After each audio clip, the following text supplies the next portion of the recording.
Le président de la République aura à choisir un Premier ministre. Ce n'est jamais les formations politiques qui le dictent au président de la République. On ne pose pas de conditions au président de la République. Si les Français décident d'imposer une cohabitation à Emmanuel Macron, qui peut devenir Premier ministre? Jordan Bardella, une personnalité issue du Front Populaire, quelqu'un qui viendrait quand même du camp présidentiel, n'importe qui? Et moi je peux? Eh bien regardons ce que dit la Constitution.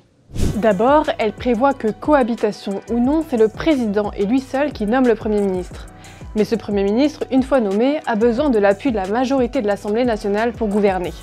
C'est ce qui fait qu'en cas de cohabitation, c'est-à-dire lorsque le président de la République et la majorité de l'Assemblée nationale ne sont pas du même bord politique, le choix du président reste en réalité très limité. Dans les faits, le parti qui dispose d'une majorité absolue ou relative à l'Assemblée propose un nom pour Matignon. Si le président peut l'ignorer, son Premier ministre peut très vite être sanctionné. Car en effet, si les députés déposent et votent une motion de censure contre le gouvernement, le Premier ministre est contraint de démissionner et tout doit recommencer.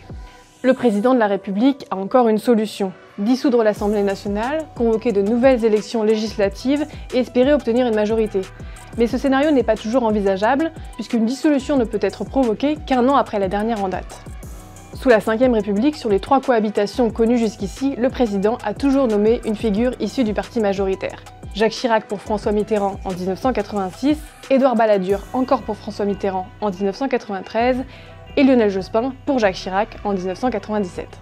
Un siècle plus tôt, sous la Troisième République, il y en a bien un qui a tenté de faire fi de la majorité à l'Assemblée nationale. En 1877, c'est le président MacMahon qui, malgré une majorité de républicains à l'Assemblée, nomme un Premier ministre monarchiste. Mais ce coup de force ne lui réussit pas, il provoque une crise politique. Après une dissolution vaine et plusieurs victoires électorales des Républicains, MacMahon est dans l'impasse, il ne lui reste qu'une solution, la démission.